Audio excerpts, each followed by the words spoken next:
Olá, sejam todos bem-vindos a mais um programa A Nossa Saúde, um programa exibido pelo canal Intercontinental, produzido por mim, Fernando Baltazar, aqui de Portugal. E esse programa tem uma parceria maravilhosa com a clínica do Dr. Jorge Jaber.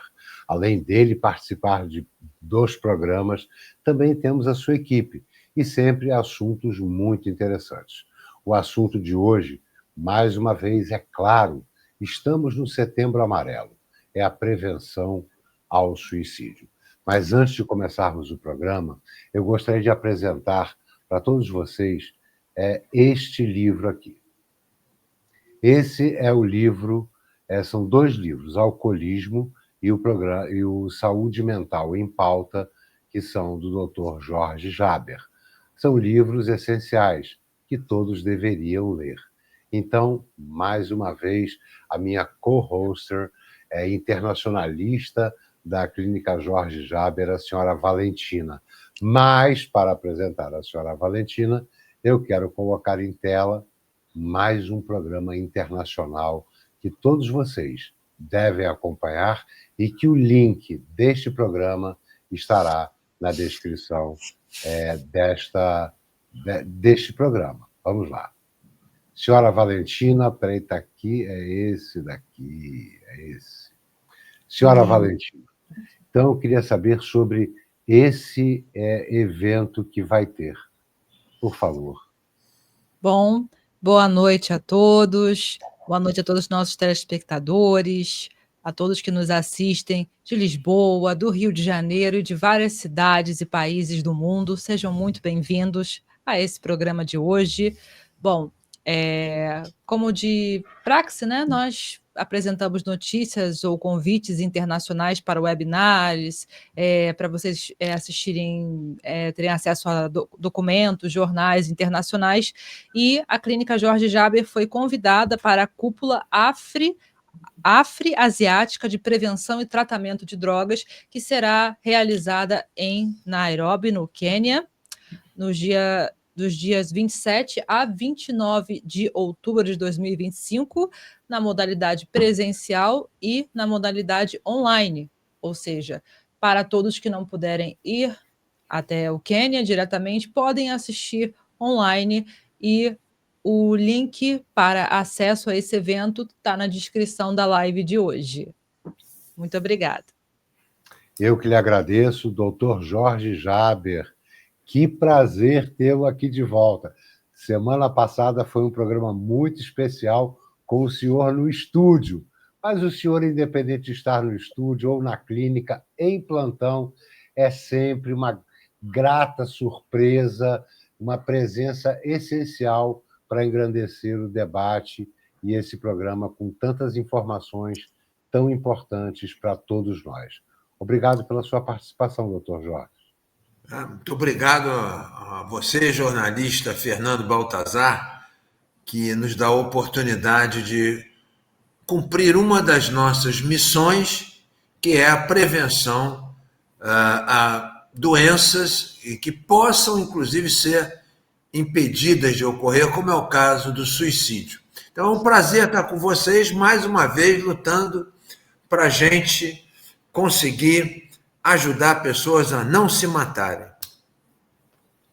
É isso. Agora, senhora Valentina, por favor, dê início ao programa. Eu sei que tem perguntas, muitos internautas, muitos amigos mandaram perguntas, estão muito interessados nessa pauta de extrema importância para toda a nossa sociedade, não só no Brasil, como no mundo inteiro. Bem-vinda, senhora Valentina. Muito obrigada, senhor Fernando. Sim, nós recebemos muitas perguntas, as quais nós vamos trazer para cá, para que possam ser respondidas por nossos especialistas, especificamente doutora Paula Zanelato, psicóloga, chefe do tratamento da Clínica Jorge Jaber, também psicanalista.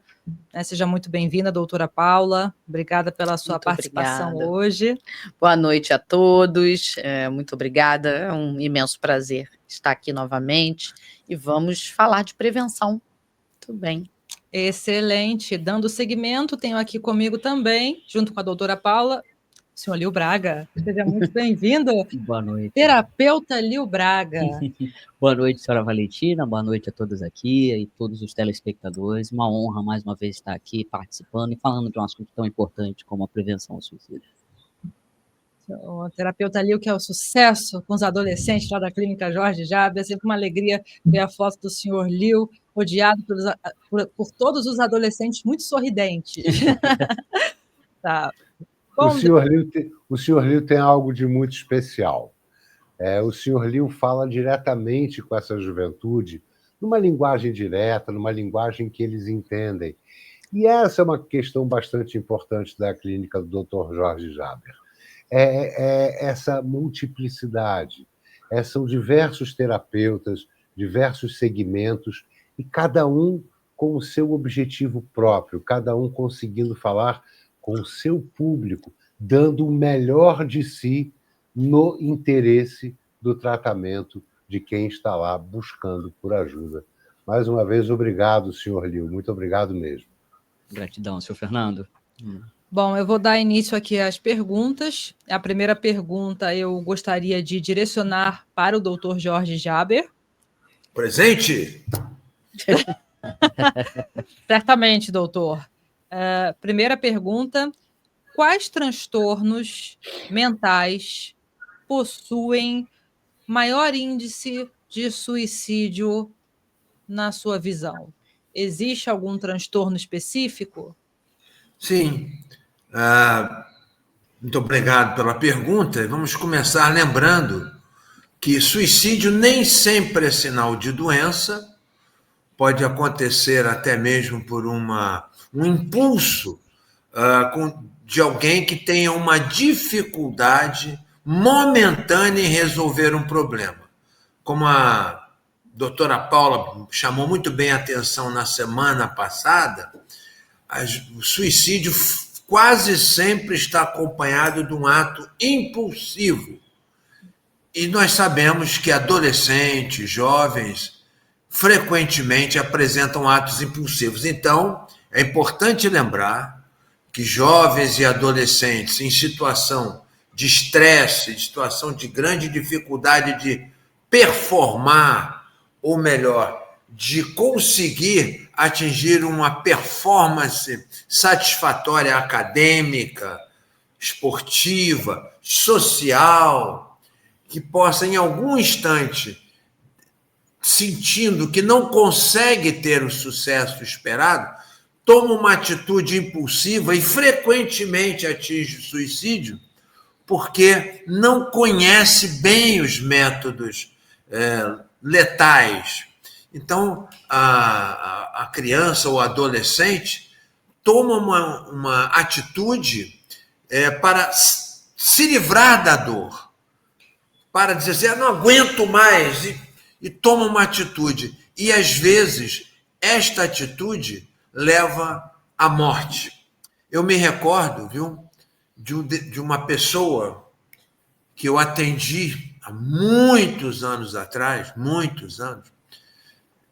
que havia saltado da ponte, era um jovem. E aí vem o primeiro exemplo de doença associada. Um jovem dependente químico grave de cocaína, de madrugada, não aguentou, foi na ponte Rio-Niterói e se jogou. E ele afirmou, ele sobreviveu, né? Ele sobreviveu. E ele afirmou que no momento que ele começou a cair, ele se arrependeu. No entanto, ele, ao se chocar contra o espelho d'água, ao se chocar contra o mar, ele fraturou a coluna e ficou imediatamente hemiplégico. E com isso ele não conseguia nadar adequadamente, mas ele mesmo com dificuldade motora, ele nadou e se salvou. E eu tive a oportunidade de ouvi-lo falar que ele era mais feliz numa cadeira de rodas e não usando cocaína do que quando ele caminhava e usava cocaína. Então, uma doença muito importante ligada ao suicídio é o transtorno no uso de substâncias químicas envolvendo drogas pesadas, remédios usados inadequadamente e álcool. Então, é muito importante chamar atenção sobre isso. A outra doença muito importante ligada é a depressão e, em terceiro lugar, a ansiedade. Depressão, ansiedade e uso de drogas respondem por mais de 60% dos suicídios.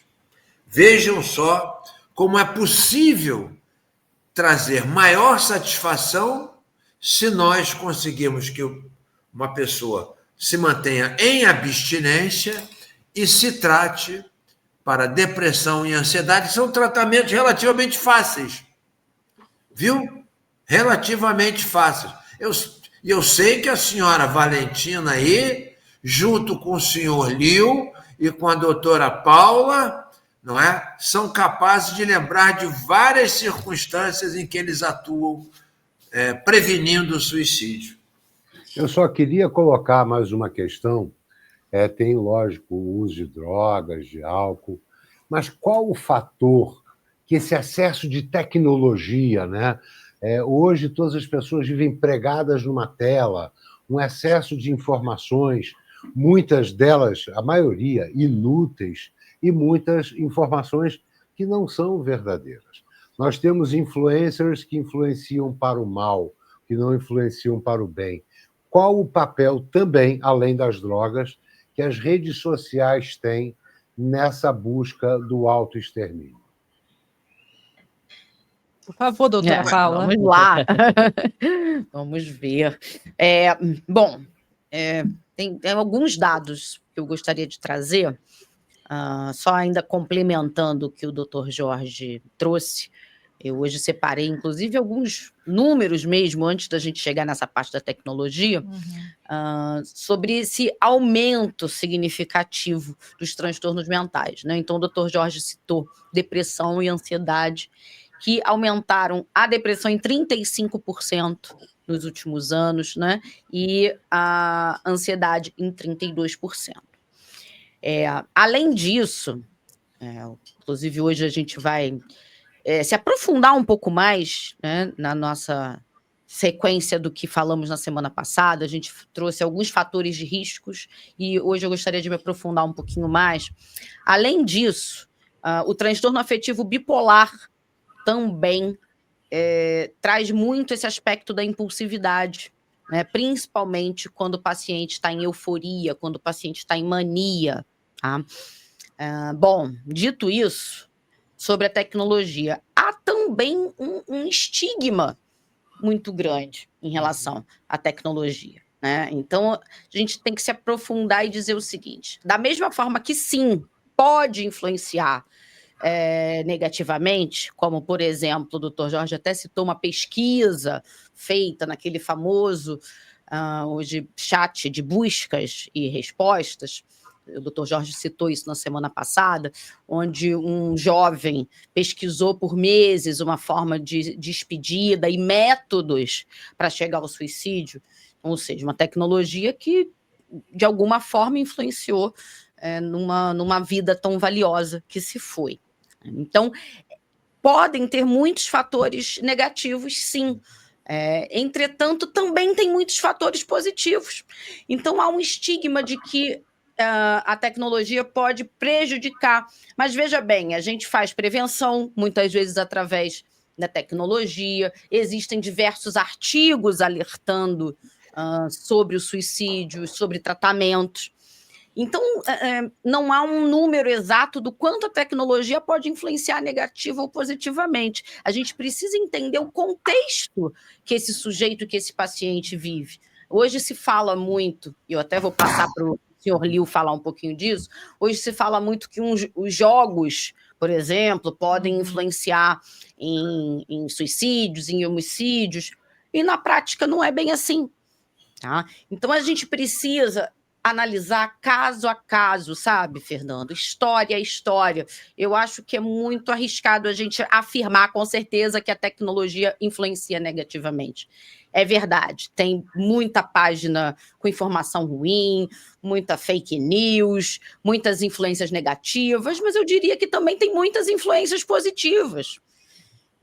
Então fica esse alerta, e aí eu gostaria de um pouquinho da ajuda tanto do Dr. Jorge quanto do senhor Lio para a gente dar continuidade a esse tema. Uma complementação aqui que eu gostaria de fazer à doutora Paula é que, graças ao acesso à tecnologia, nós ficamos sabendo que o povo brasileiro é um dos povos mais ansiosos do mundo.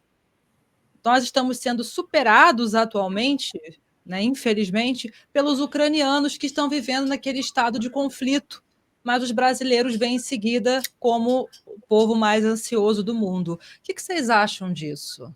Qual a opinião de vocês sobre isso? Por que o brasileiro está nesse estresse, está nessa ansiedade, essa depressão? O que vocês acham? Eu acho, né, primeiramente, que são muitos fatores que transformam o povo brasileiro num povo tão ansioso.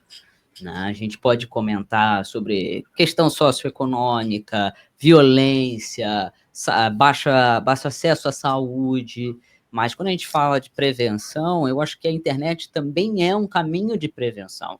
A tecnologia, sim, ela permite que você tenha acesso a informações que facilitem o suicídio, mas também traz informações que ajudem a prevenir. Né? Como o Dr. Jorge estava falando de dependência química, dependente químico hoje em dia consegue acessar, através de um celular, de um computador, um grupo de mutuajuda a qualquer momento, instantaneamente. Né? A gente tem o Centro de Valorização à Vida, que tem chat online, você consegue marcar uma terapia, um atendimento médico online atualmente. Isso é um acesso que aumenta. Claro, existem comunidades que aumentam, né, o acesso a, como a doutora Paula bem trouxe, sempre teve esse discurso de que jogos violentos extingavam a violência. A gente escuta muito isso quando tem grandes massacres, tiroteios em escolas, que ele estava jogando um jogo, que aquele jogo inspirou a violência, mas não há estatísticas que realmente transfiram a responsabilidade para a internet, ou para o jogo, ou para a questão. E quando a gente fala do que, a gente não pode generalizar como por que o brasileiro é mais ansioso. Existem muitas razões pelas quais o brasileiro é ansioso. Eu queria trazer uma ou duas aqui, rapidamente. Que eu acho que isso pode... Vamos lá. Isso pode ser trazido, acho que para todos os lugares do mundo, mas a gente tem um povo uma população muito grande, talvez proporcionalmente esse número venha numa crescente, mas comparações com a autoimagem é algo que eu vejo que influencia bastante na ansiedade, uma necessidade de respostas rápidas, sabe? Baixa frustração. Então, a gente acompanha isso através da nossa população de jovens e de pacientes que usam redes sociais como um meio de comparação e instigando sentimentos de que eu não estou vivendo, o outro tem uma vida mais feliz do que a minha. Então, eu percebo que os posts, né, o que se mostra nas redes sociais é sempre ali uma alusão e uma ilusão a uma vida aparentemente perfeita, né? Sem dores, sem problemas, sem questões. Então, eu acho que esse lado da rede social, instigando comparação e questões de imagem, como eu disse, né? Repetindo, já é esse fator negativo que influencia nessa ansiedade. Mas eu queria ouvir um pouquinho do Dr. Jorge sobre tudo isso. Pois não, eu já estava ficando ansioso. Pois é, queria passar a bola para o nosso especialista, saber o que o senhor acha sobre tecnologia e transtornos mentais e influências negativas e positivas. Doutora Paula, a ansiedade é uma reação que está ligada ao que nós chamamos a reação de estresse. O estresse que nós falamos tanto, estou estressado, estou trabalhando muito, estou estressado, Nossa, aconteceu isso, o trânsito está ruim e eu fiquei estressado. O estresse é uma reação orgânica de posicionamento dos mamíferos, nós somos mamíferos, e todos os animais mamíferos têm o mesmo mecanismo de estresse, que é mediado por uma reação de produção de adrenalina. Nós temos a percepção do que se passa através da visão, da audição, não é? Do paladar, ou do olfato, ou até mesmo do tato, mas principalmente no ser humano, através da audição e da visão. Então, quando nós recebemos uma notícia difícil, uma notícia que pode determinar a nossa morte ou o nosso sofrimento, nós entramos em estresse. Não é à toa que um país que está em guerra apresenta o maior índice de estresse do mundo. O estresse é uma reação normal nossa, os mamíferos, e que inclui, claro, o ser humano. Então, havendo o estresse, nós criamos uma reação ou de enfrentamento ou de fuga. Ou nós vamos enfrentar ou nós vamos fugir. Dizem que quando a pessoa fica branca demais, não é? Ela tem um momento de confronto, ela fica branca, ela vai atacar. Se ela ficar rosada, ela tende a se afastar da situação estressante. Então, nós vivemos em estresse porque nós estamos inseguros. Há uma grande insegurança. Em relação às condições que o nosso querido terapeuta Lio citou, não é? Nosso aluno número 1, excelente aluno, o nosso querido Lio citou que há a situação de problemas econômicos, problemas políticos, problemas sociais, problemas culturais, não é? Então, essas circunstâncias, elas atuam nos levando em algum momento à insegurança. Esta insegurança faz com que nós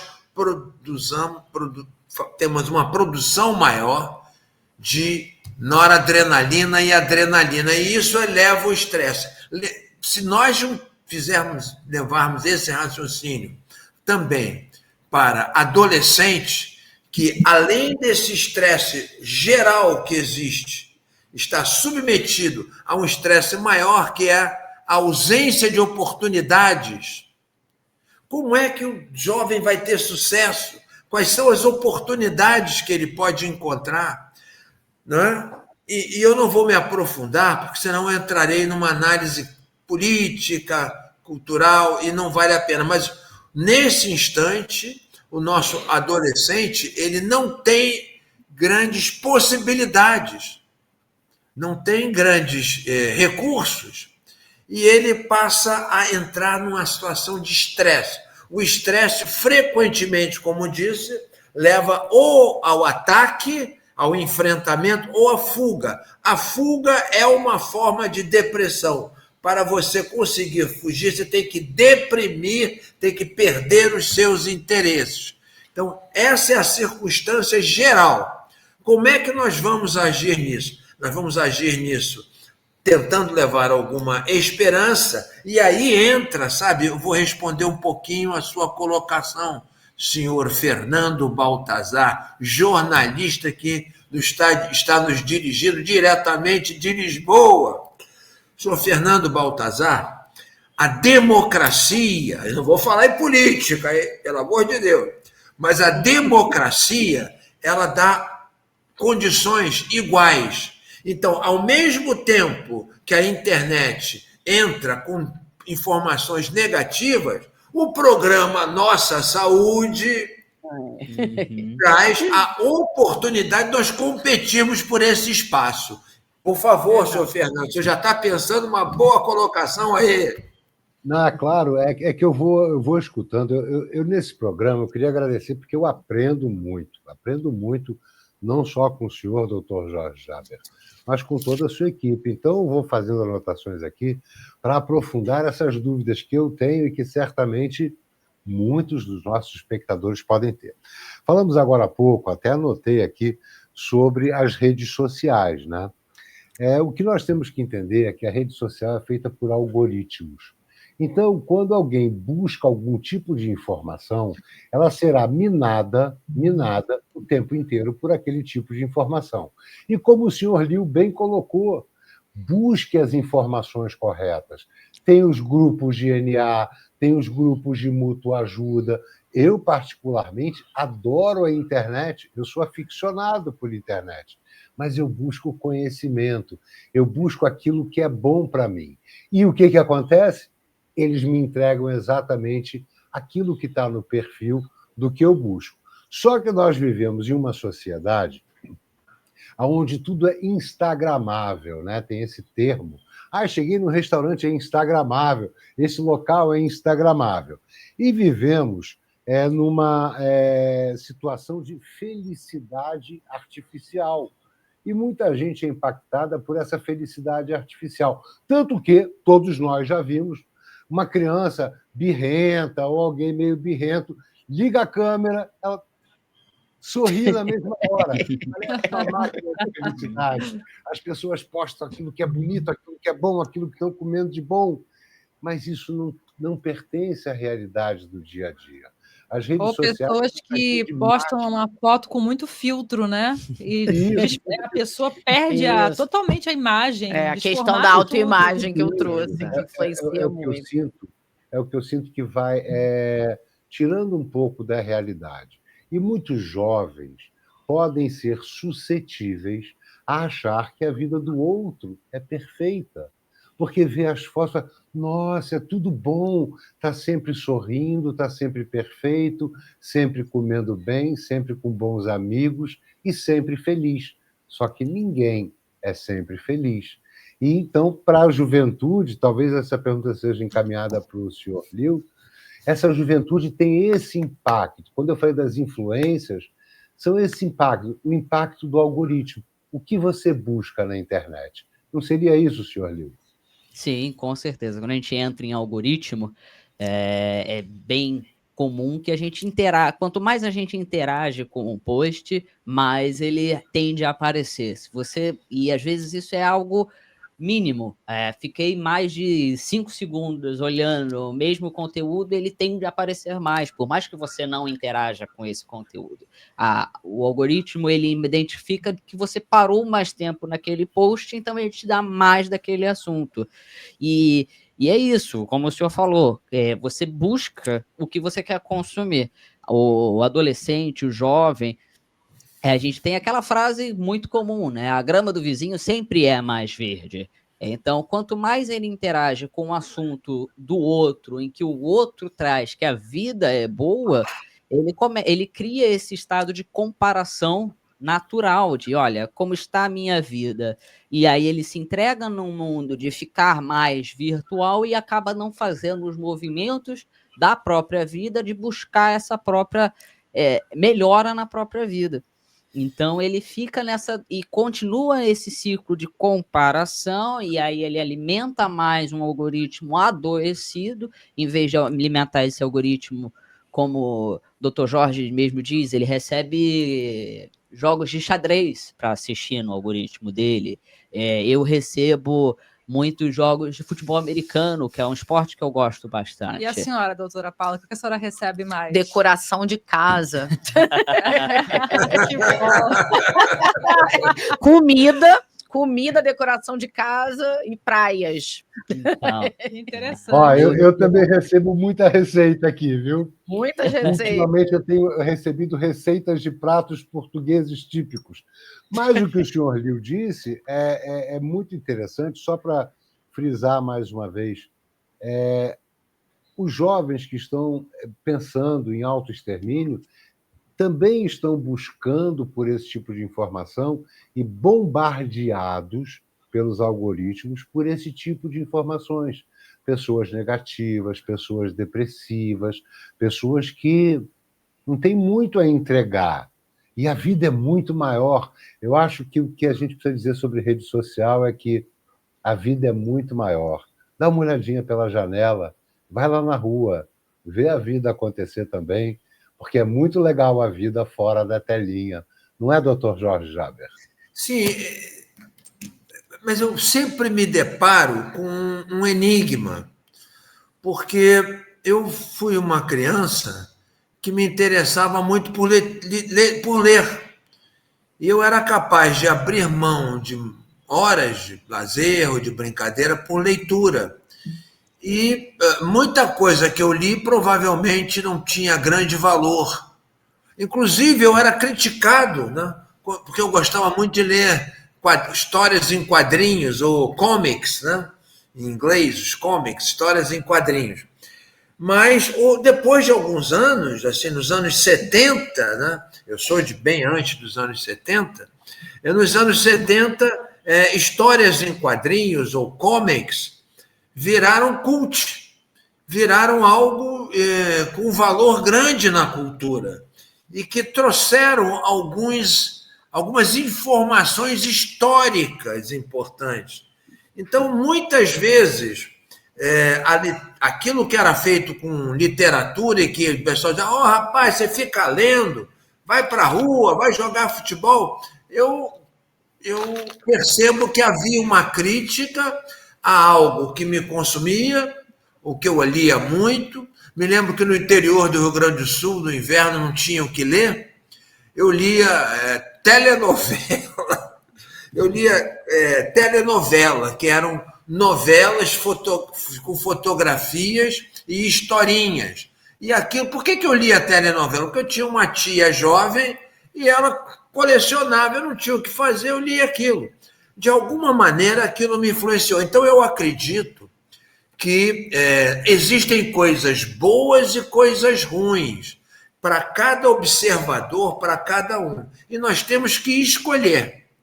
Então, quando nós estamos aqui falando sobre isso, nós estamos levando essa informação a alguém, um familiar, às pessoas que, aliás, hein, Fernando? Que aumento que nós tivemos de audiência, hein? Impressionante. Então, é o sucesso da boa informação. É isso. Então, é isso que eu queria. Você definiu agora, o sucesso da boa informação. A boa informação tem que ser levada e proporcionar sucesso para que outros se interessem e que talvez aproveitem isso. Eu desviei um pouco o assunto para as redes sociais, até para dar essa orientação de busca, mas o nosso tema de hoje é Setembro Amarelo, é a prevenção ao autoextermínio. É uma situação que está em alta, lamentavelmente está em alta no Brasil e no mundo inteiro, e eu queria voltar para a senhora Valentina, porque eu sei que ela tem perguntas muito importantes que pessoas solicitaram, porque elas querem saber para elas e querem que todos saibam dessa resposta. O que nós podemos fazer para observar e prevenir essa situação entre os nossos jovens, não é, senhora Valentina? Bom, certamente. Eu gostaria aqui de lembrar que na sexta-feira, dia 19 de setembro, nós realizamos o nosso evento na Clínica Jorge Jaber, do nosso Setembro Amarelo, Todos pela Vida, Suicídio Não, que foi um grande sucesso, contou com o apoio de toda a equipe terapêutica, dos funcionários da clínica, muitos familiares vieram também participar do dia, né, que foi um programa grande de tratamento, e que englobou várias atividades muito interessantes e que eu gostaria que a doutora Paula e o senhor Lio falassem um pouquinho melhor sobre essas atividades, as quais foram organizadas com muito carinho para os nossos pacientes e familiares. Inclusive, a senhora está usando a camisa... sim. Agora isso que eu ia falar agora. Isso, ela veio vestida. Bom. É a Clínica Jorge Jaber sempre fazendo o que pode fazer de melhor, porque a vida humana é de uma extrema importância. E salvar a vida humana, as pessoas que estão com dificuldades, é fundamental e é uma missão. Uma E a missão que gente, não só o Dr. Jorge Jaber tem, como toda a clínica. Desculpa, doutora Paula. e a gente, eu com a doutora Paula, a gente tem a chance de viajar, a gente divulga essa informação para o mundo. Nós distribuímos essa camisa, que é muito importante para nós, sobre prevenção, sobre valorização da vida, para todas as pessoas que necessitam. Então, é algo que é muito legal. Mas estou com a doutora Paula agora. Bom, vamos lá. São muitos casos, né? Todos os dias nós recebemos pedidos de ajuda, com pensamentos de autoextermínio, atos, né, de autoextermínio. Então, como eu tinha dito na semana passada, apenas pensar em autoextermínio já é considerado uma doença. Então, eu pude fazer uma palestra na sexta-feira para os pacientes e para os familiares, pude levar um pouquinho da informação que eu trouxe no programa passado. Então, são informações que a gente leva até de forma repetitiva, mas sempre isso convidando a quem está ouvindo a pedir ajuda, convidando a quem está ouvindo a falar sobre isso. Então, na sexta-feira foi muito bacana, porque a gente levou informação, mas também teve diversão, teve música, sempre lembrando que é possível ter uma vida alegre, um estilo de vida saudável, sem usar drogas, ou como a gente traz no nosso slogan do carnaval, uma alegria sem ressaca. Então, nossas festas também tentam trazer todo esse clima de alegria. E no próprio dia da festa, recebemos um pedido de ajuda, uma ex-paciente que foi até lá na clínica, porque tinha visto que ia ter a festa, sabe? E ela foi com o pai, e eu pude fazer esse atendimento que não estava esperado, era uma pessoa que tinha abandonado o tratamento. Então, isso chega para a gente o tempo todo, e é muito bom poder fazer esse alerta, né? E o senhor Liu, claro, na sexta-feira ficou lá em torno com todos os adolescentes, fez dinâmicas, brincadeiras, também fez esse acolhimento. E ele, o senhor Liu, ele atende um público cheio de dúvidas, né? A gente também faz, como eu falei aqui, diversos tratamentos voltados para a parte de sexualidade do jovem, todas essas dúvidas existenciais e inseguranças, como o Dr. Jorge trouxe, que é algo muito marcante nas patologias e nessa fase de vida, principalmente, a gente lida diretamente com as inseguranças desse jovem, né? Que se não tiver um acolhimento, fica sem lugar no mundo, né? Eu acho que a característica do adolescente é se sentir perdido, né? Quem eu sou? Qual a minha relevância? Qual a minha importância nisso tudo, né? Qual o meu papel no mundo? Quem não se questionou isso quando era adolescente? Meu Deus do céu, o que eu vou fazer da vida, né? Então, se você não tiver uma base, uma estrutura, isso que é uma dúvida existencial comum a todos nós, vira patologia, vira sintoma. Não é, senhor Liu? Com certeza. Quando a gente fala do tratamento de adolescentes lá na clínica, muito se traz nesse sentido de uma questão de identificação, de pertencimento, né? Muitos chegam lá com a questão de eu não sei o que eu sou, eu não agrado a minha mãe, eu não agrado o meu pai, eu não comporto esse mal-estar do não estar sendo satisfatório com a vida, né? Da comparação com o outro, com o que vê, e isso gera um mal-estar interno. Como esse jovem, ele não tem essa ferramenta da autoidentificação. E aí o trabalho com eles é identificar situações de prazer, situações em que se sente bem, né? No sábado, logo após a festa de prevenção ao suicídio, nossa celebração do Setembro Amarelo, veio uma paciente conversar comigo, ela falou, olha, eu não sei o que fazer. O que fazer? Qual o movimento que eu tenho que fazer para estar melhorando? Porque há uma comparação interna desses pacientes. O paciente adolescente, ele tem essa dificuldade de se identificar no mundo, de conhecer o seu papel, ele não tem as ferramentas que o adulto tem de se perceber, então ele entra num mundo de comparação, ele entra num adoecimento, Baixa autoestima, com a baixa desenvolve baixa autoestima, autoestima, baixa tolerância à essa frustração, frustração. ele entra nesse ciclo quase que vicioso de pouca identificação, de pouco aceitação da sua condição como ser humano, né? Não só da parte patológica, mas como ser humano, e ele se vê num mundo de é isso, a vida é isso, eu não consigo sair disso. E muitas das vezes esse é o grande cerne da questão desse jovem.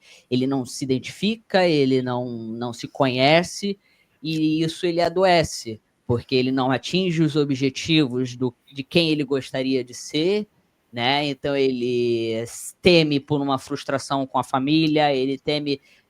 Tem um jovenzinho lá que ele, de vez em quando, que quando ele chegou, ele falava: olha, eu não consigo colocar tranças porque eu tenho medo da reação da minha mãe quando eu colocar tranças, que ela vai achar que eu sou um paciente, que eu sou desleixado, que eu não.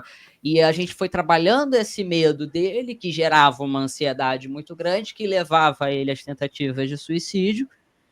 E hoje a gente tive um atendimento com ele, logo após a celebração de Dia da Valorização à Vida, onde ele estava de tranças, na presença desses pais, e que ele falou que a primeira coisa que a mãe disse para ele quando o viu com essas tranças foi que ele estava muito bonito, né? Então Que ele tem bacana. o jovem tem essa dificuldade de identificar realmente esse pensamento, de sair desse medo. E por acaso, se eu não me engano, eu vi o pai desse jovem dançando, né, se divertindo, interagindo com o próprio filho, né, o ente querido, durante a nossa festa de valorização da vida, que teve bastante música, os pacientes se alegraram, dançaram, então foi algo muito legal. Eu acho que a questão da celebração da vida também é muito nesse sentido, de encontrar prazeres na vida, né? Prazeres Certamente. saudáveis. Eu posso fazer uma pergunta para o senhor Liu, ainda Claro. dentro dessa questão das inseguranças e dos medos e dessa necessidade de aprovação? O senhor Liu está aqui, né? Como disse o doutor Jorge, nosso aluno número 1 e hoje membro excepcional dessa equipe. Senhor Liu, dentro dessas questões de descoberta de quem se é, eu sei, né, eu vivencio isso e conduzo isso também, são essas descobertas a respeito da sexualidade desse jovem, né?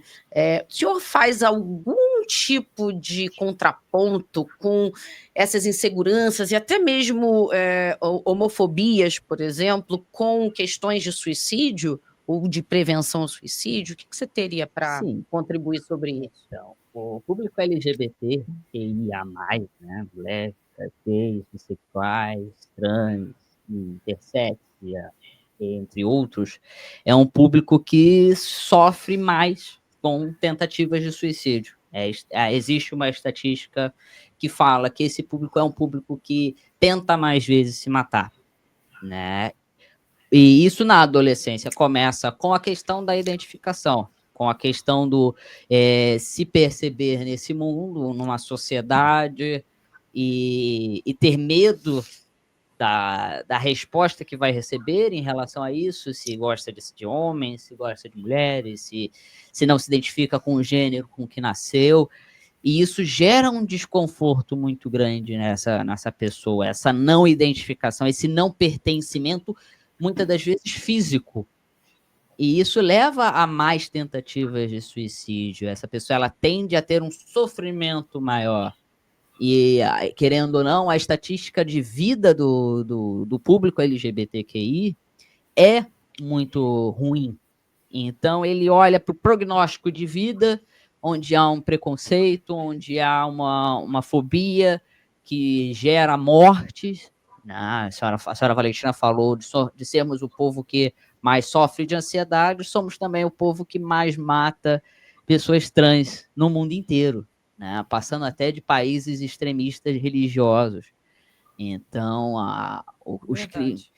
Então, esse é um jovem que, quando se depara com esse universo, que se depara com um contexto religioso da sociedade, em que o familiar não vai receber bem essa informação, que não vai receber bem esse afeto com essas terceiras pessoas, ele acaba se dentro de um adoecimento pessoal, acaba por se ver mais, por estar mais adoecido, por se prejudicar mais e ter mais tentativas de suicídio.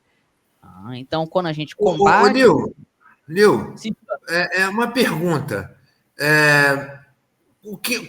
Você poderia definir, explicar a sigla que você citou, LGBTQ? Claro, claro. Eu falei aqui rapidinho, mas eu falo agora. L de lésbicas, né, que são mulheres que se atraem por mulheres. G de gays, homens que se atraem por homens. B, bissexuais, pessoas que se identificam com atração sexual por ambos os gêneros ou todos os gêneros. T, transexuais ou transgêneros, são pessoas que têm a orientação de gênero diferente do gênero que é do sexo biológico, né? I, de intersex, que é a questão biológica, que são pessoas que nascem com genes trocados ou com questões biológicas do órgão sexual, com duplo ou com mais de algum órgão, e o A de assexuados, são pessoas que não, ou aromânticos, que são pessoas que não se atraem ou por conteúdos românticos ou por conteúdos sexuais. E o mais, que engloba outras áreas. Nós fizemos um estudo aqui há algum tempo atrás para aprendermos um pouco sobre isso e fomos procurar aonde havia uma referência sobre quantos sexos existem, né? Porque, assim, para mim, eu tenho uma certa idade e fui criado achando que eram só 2 sexos. E agora me defronto com uma variedade grande de sexos. O sexo e o amor estão frequentemente envolvidos no sofrimento humano, na falta de realização afetiva, motivo até pelo qual o senhor citou que pessoas que têm variações sexuais tendem a se matar mais. E nós encontramos na Comissão de Direitos Humanos da cidade de Nova York, sabe, Fernando? Foi lá que eu encontrei uma definição maior sobre isso, porque na cidade de Nova York começaram a surgir problemas comerciais, pessoas que se sentiam excluídas de atividades dentro da cidade por uma opção sexual. Então, a Comissão de Direitos Humanos da cidade de Nova York definiu, na época, já tem uns 3 anos atrás, 2 anos atrás, melhor dizendo, 34 tipos de sexos. Tá? 34 tipos de sexo. E isso tem uma importância por uma questão ligada a direitos humanos, pode ser visto como um excesso, pode ser visto como uma questão política, pode causar uma revolta para pessoas que têm uma educação mais semelhante à minha, que era uma educação mais antiga, né? Então, mas na verdade, essas pessoas sofrem. É isso que interessa para a nossa atividade, é o sofrimento humano e como é que nós vamos agir em relação ao sofrimento humano. Exatamente, doutor Jorge. O senhor colocou agora uma questão muito interessante. Não importa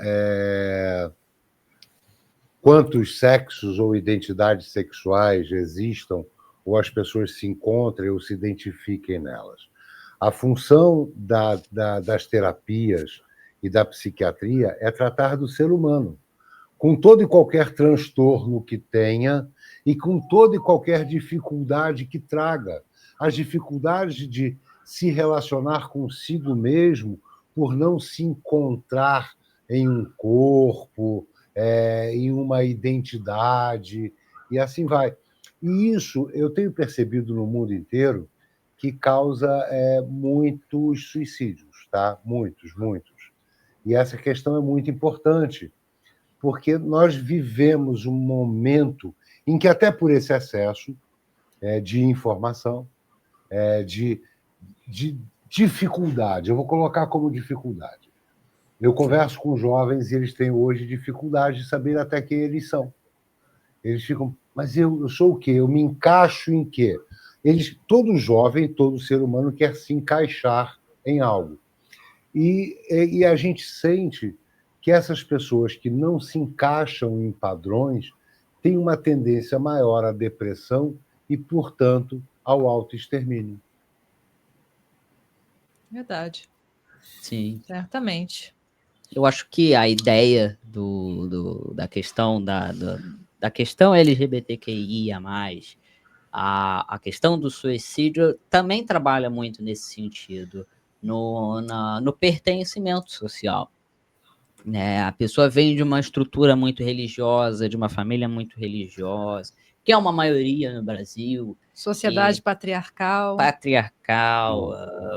A gente pode entrar numa questão religiosa. Não vamos entrar por aí. Em nenhum mérito nesse sentido. Não, por favor. Mas são questões que quando você se compõe, se percebe não pertencente à norma geral, e isso gera um sofrimento maior. Você fala, puxa, eu não vou conseguir passar Natal com a minha família por conta de quem eu sou. Eu não vou conseguir ter um relacionamento familiar ou apresentar. E olha, alguém. senhor Liu, assim, trazendo um aspecto até mais tradicional, né, sem falar em tantas variedades de escolhas de gênero, o que eu percebo há anos, né, nos consultórios, como o doutor Jorge falou, é esse sofrimento, na maioria das vezes, voltado para essa parte sexoafetiva da nossa vida. Né? Então, até mesmo pessoas com, digamos assim, escolhas mais tradicionais, que de fato não sabem o que gostam, não sabem identificar como sentir o próprio prazer, não sabem se valorizar nessa direção. Né? Então, há um sofrimento psíquico muito grande em relação a ser amado. Né? Todos nós queremos ser amados, todos nós queremos sentir prazer, e é muito difícil, né, vamos dizer assim, se encontrar no meio disso tudo. Sem dúvida. Um aspecto interessante, que vale a pena a gente chamar a atenção, é que para que serve o sexo? Né? Nós estávamos conversando ontem, com os adolescentes aqui, domingo, ontem, conversando sobre para que serve o sexo. Então, o sexo serve para procriação, e a procriação já não é tão importante no nosso planeta, já que nós estamos atingindo uma quantidade extraordinária de habitantes no planeta. Então, já não encontramos famílias tão frequentemente que tenham 6, 8, até 11 filhos, ou até mais. Eu conheci família com 11 filhos. Então, não encontramos mais, porque já há uma grande quantidade de pessoas no planeta. Então, procriação diminui a necessidade de procriação para manutenção da espécie. Amor, o sexo serve para amar, e nós temos tido uma certa dificuldade de amar. O ódio é muito mais frequente hoje em dia do que o amor. Então, nós não encontramos muito disponibilidade para amar, e também não aprendemos tão bem como amar. Não é? Os casais, as famílias se desfizeram, então as crianças vão se educando sem ver o amor, sem estarem convivendo com o amor. Tem que ligar a televisão e ver a novela para ver o amor, porque ao vivo não vê mais. E aí entra também a terceira parte do prazer, da questão, da razão do sexo, viu, Fernando? Que é o lazer. Então, a partir final dos anos 50, do século passado, lá dos anos 60, no século passado, com a liberação da pílula, a mulher teve acesso ao prazer.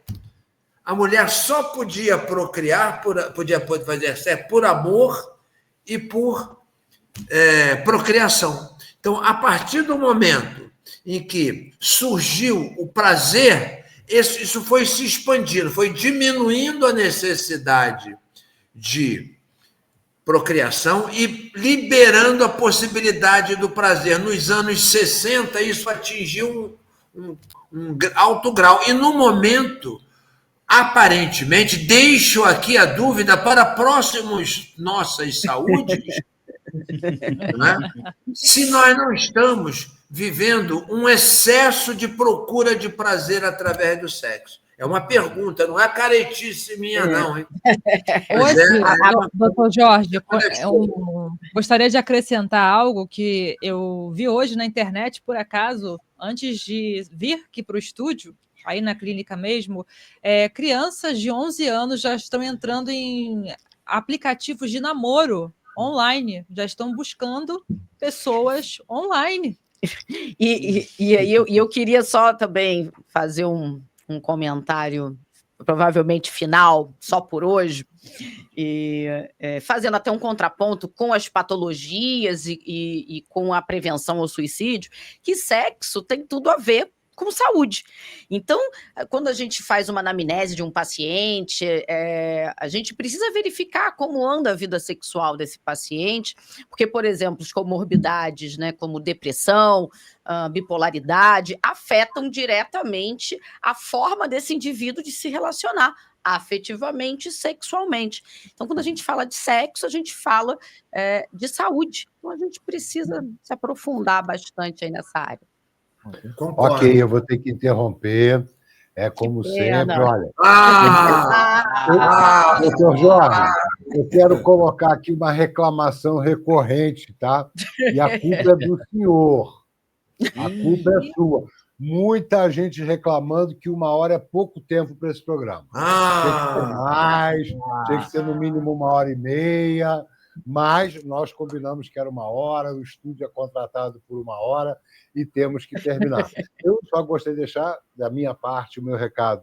Hoje busca-se muito por prazer, claro que prazer é fundamental, mas também devemos procurar por amor, por afetividade, por relações responsáveis, relações duradouras, de afeto. Então, vivemos o amor, o prazer instagramável. Vamos sair também do prazer instagramável e vamos um pouco mais para a vida real, o nosso dia a dia, a nossa convivência. E vou falar sobre prazer agora.